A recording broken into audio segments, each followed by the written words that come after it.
CBS presents this program in color. This should do it. Now all we need is some wire and a plug. A short time later. You see, Chumley, I told you there wasn't anything to it. When we plug it in, the electricity will flow through the wire, go into the bottle, and fill it with light. All right, Chumley, plug it in. We'll show that Stanley Livingston. This is going to electrify the zoo.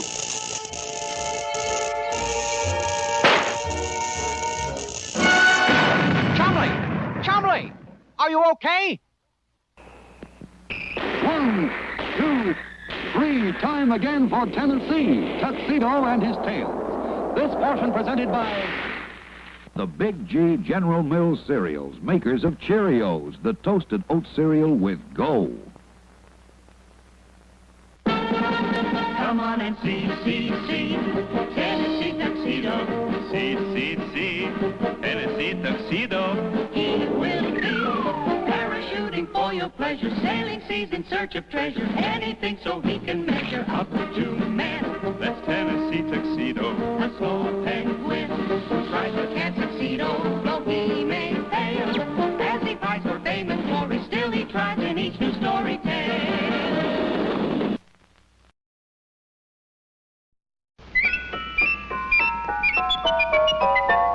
Ridiculous. This is ridiculous. That measly little light bulb doesn't give enough light for a mouse to read by.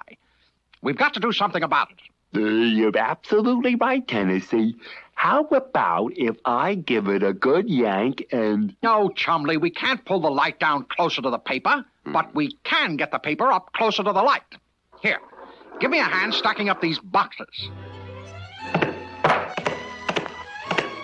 Well, sir, this is more like it. Now, Chumley, will you please toss up the sports section? I'll bring it myself. No, Chumley, don't climb up. You can't. There isn't... Chumley. Oh.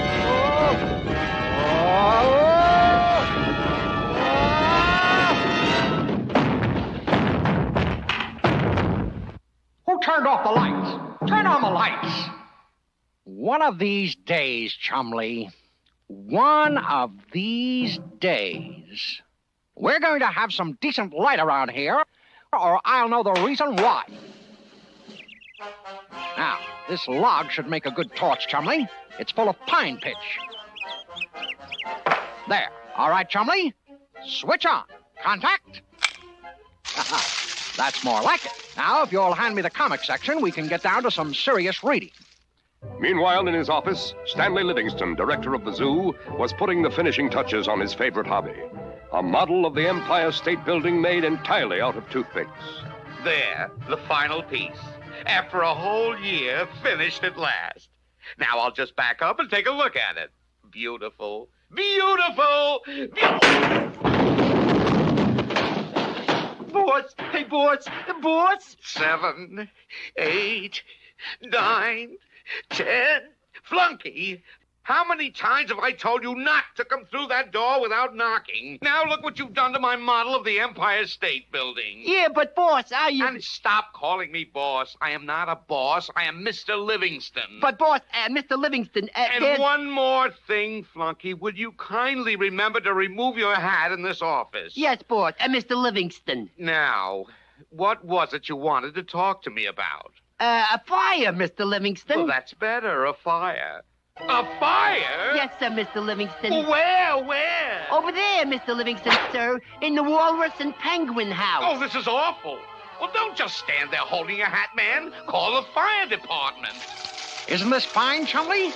Nothing like reading at home in peace and quiet. Yeah. What's that? Seems to be getting closer. Wonder where the fire is. Oh, well. Hey, wait! Hey! Well, I might have known you were at the bottom of this. We were just trying to get enough light to read, Stanley. Improve our minds.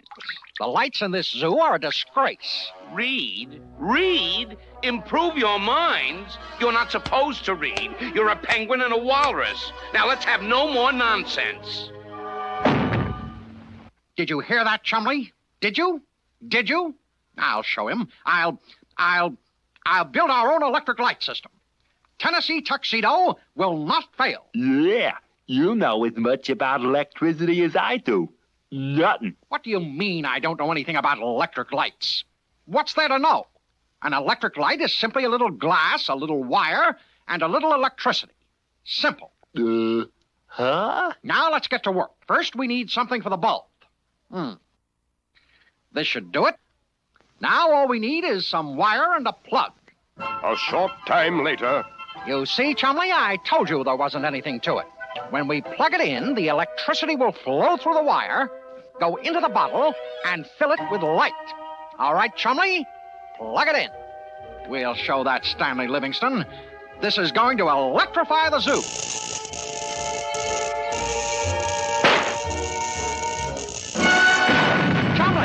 Chumley, are you okay?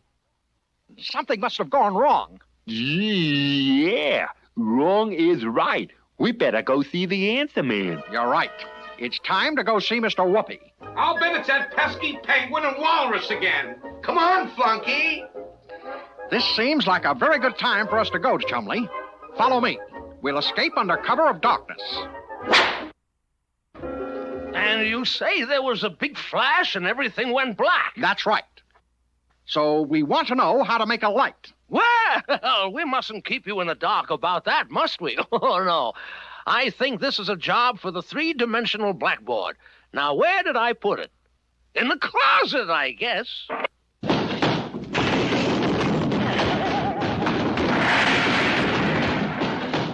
Ah, yes, here we are. The fabulous, famous, flamboyant, fantastic 3D BB. Wow. Whoa! You know, my boy, you were trying to do in 5 minutes what mankind has taken thousands of years to develop. The first light was probably a torch, plucked out of the fire by a caveman and used to scare off his enemies.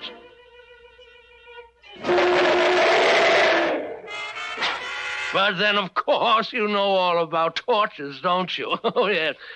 Later, somebody discovered that oil would travel up a wick and would burn thus.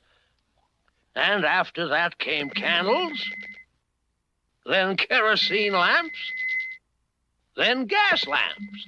That's fine, Mr. Whoopi, but what about electric lights? Yes, electric lights, yes, of course. Well, you'll note that in these other forms of light, something burned, right? Yes, we know about burning. Well, for years, men tried to make a light that would not use a flame. And in 1879, Thomas Edison, the world's greatest inventor, did it. He knew that when electricity is passed through a fine thread, the thread will get white hot and give off light. Trouble was that the thread, which is called a filament, soon burned up. Edison knew that things can't burn if there is no air. So he put the filament in a glass bulb and pumped out all of the air. Now the filament lasted a little longer, but still not long enough to be practical. He searched all over the world for a filament that would last. He made test after test. Finally, he tested a filament made of bamboo fiber. It burned a long time. The electric light was a success. Today, of course, the filaments are made of a metal called tungsten and last a very long time. Did you get that, Chumley? First, we need a thread for a filament. Then we pump the air from the milk bottle, and then we'll have ourselves a real light. Not so fast, not so fast, my boy. You know what happened the last time you tried to make a light. You both might have been killed. Electricity is a very dangerous thing and should be handled only by trained, experienced men. I want you to promise me you'll never again fool around with electricity. Promise? All right, we promise. But what are we going to do for a light? Oh, you'll think of something. And so they did.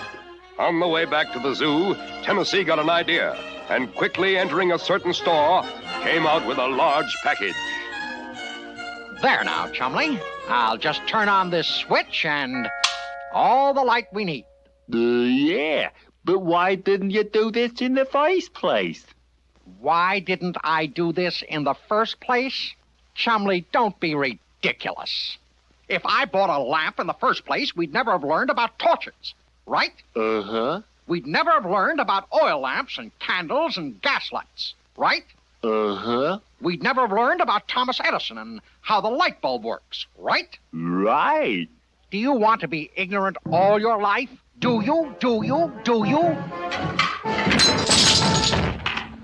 Chumley, you seem determined to spend the rest of your life in the dark. Don't you go. There's more fireworks In the rest of our show. The first half was brought to you by the Big G cereals of General Mills, makers of the Goodness Pack for your choice of goodness.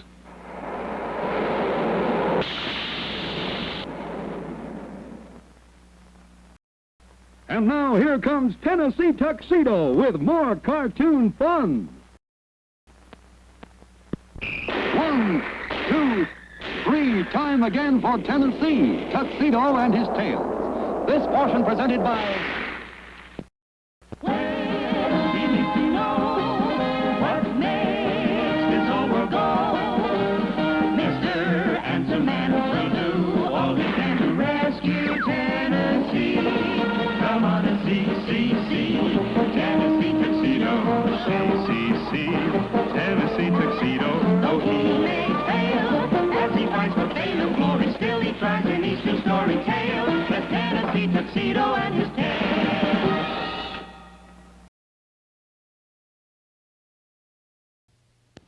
Come on, Chumley. We'd better get back to the zoo before Stanley misses us. Gee, Tennessee, how about another riddle? All right, Chumley, go ahead. Why does the Statue of Liberty stand in New York Harbor? Well, I know. Because it can sit down.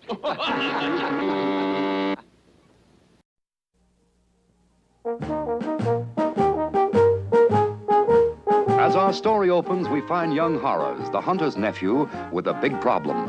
Horace is the manager of the Golden Gulch Galloping Gophers, a baseball team with an important game to play.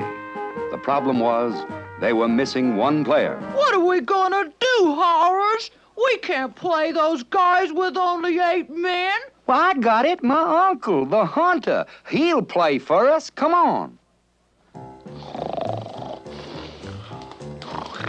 Unc, wake up. Knock, knock, Unc.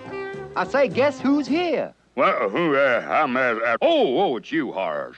See who's at the door, son. Well, there was nobody, Unc. You were dreaming. Oh, well, now I'm awake. What can I do for you? Didn't you tell me you used to play baseball? Play baseball? Why, son, I was a big baseball star. You were? Big, I say. I started my career with the Corn Pone Colts.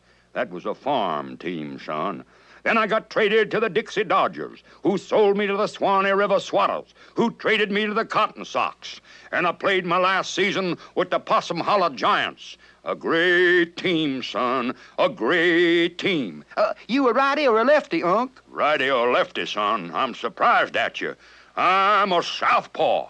Southpaw, and don't you ever forget it. Well, then you're just the man we need, Unc.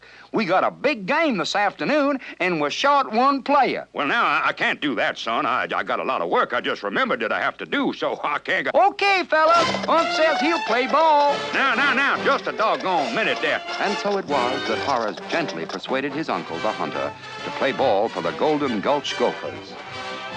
Horace, delighted that they had a big league star on their team, put the hunter in as pitcher. I'll just give him my old Possum Hollow fast ball.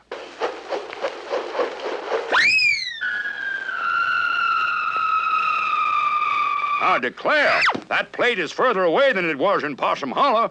Well, I'll have to throw higher. Settle down, Unc. Put it over the plate. Well, I'm just zeroing in, little Horace. Now, watch this.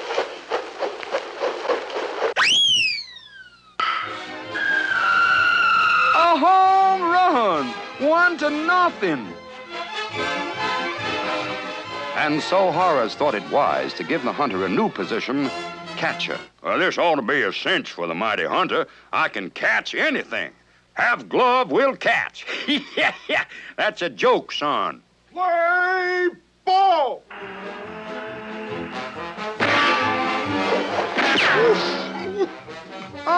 What in the cotton blooming world are you doing? Now, I never.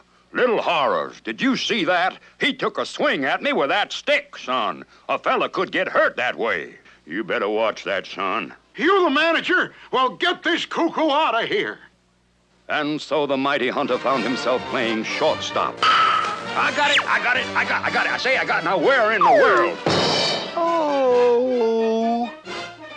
But lasting only a short time at shortstop, he was then moved to the outfield. I got it. I say I got out. Ooh. And so it went throughout the game. By the last of the ninth, the Golden Gulch Gophers were still behind 1-0. Horrors was on first, and the hunter was at bat. The entire game now depended on him. Keep your eye on the ball, Unc. And the hunter kept his eye on the ball for 2 strikes. Strike one. Strike two. But then the hunter forgot his instructions and closed his eyes and swung. Wow, Unc, a home run. How in the cotton blooming world did you do it, Unc? Well, nothing to it, little horrors. Just gotta keep your eye on the ball, son. Keep your eye on the... Whoop.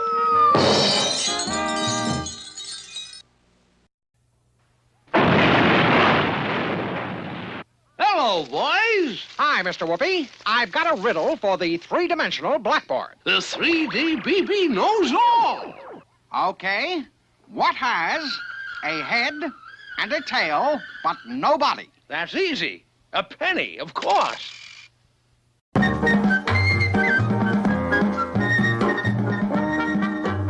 One day, while King Leonardo was listening to his favorite music... Sire, listen to Blue Odie. Isn't that exciting music? But, sire... It always makes me feel full of vigor and vitality. Up, up, up, 2, 3, 4, up. Company, halt, 1, 2. Confound it, Odie, have you no appreciation? 1,000 pardons, Majesty, but there's trouble brewing. Trouble? In Bongo Congo? Come, sire, and see for yourself. I fear a plot. And Odie Coloni led Leonardo out to see the evidence. The king has mushy muscles? The king's not in condition?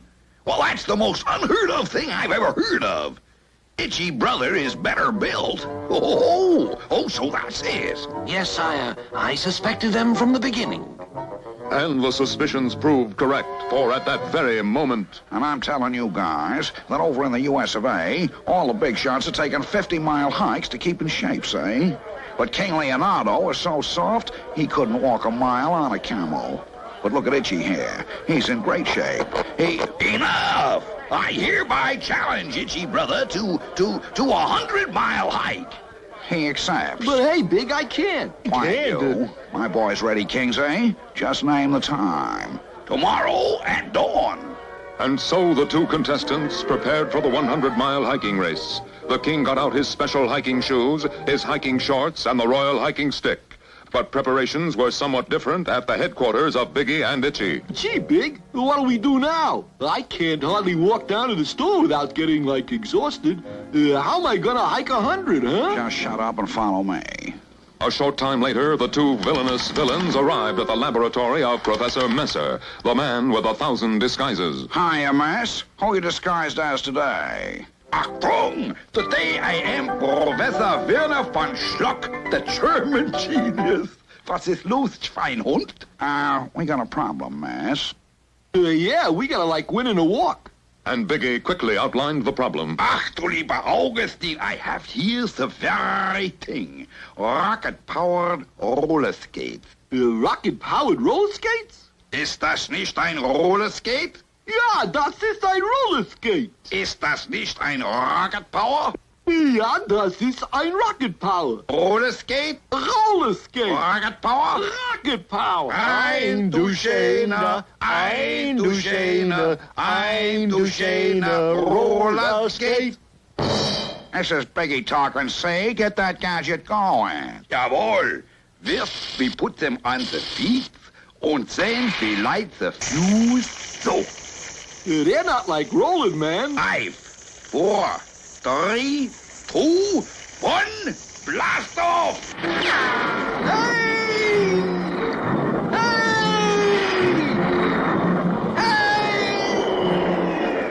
How do you stop him? Mit der Stoppsein.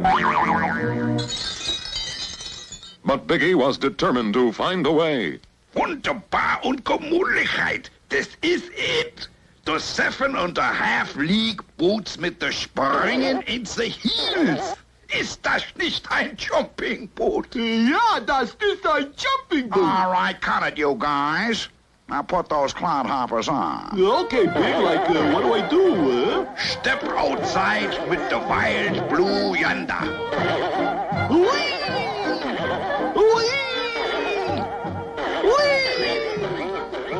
Mass, you're a genius.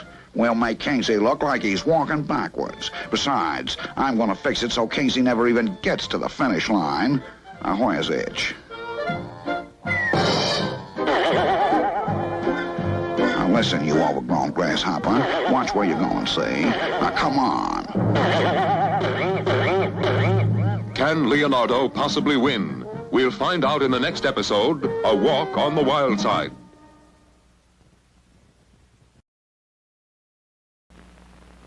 Come on, Chumley. Let's get back for our next show. What's it going to be about? I'll give you a little preview on the 3D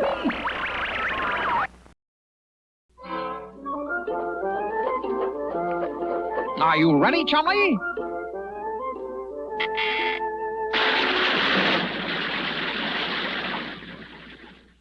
Then here's the message. Tennessee Tuxedo will not...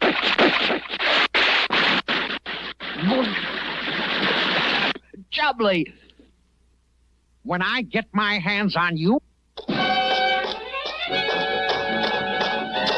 I'll tear you limb from limb.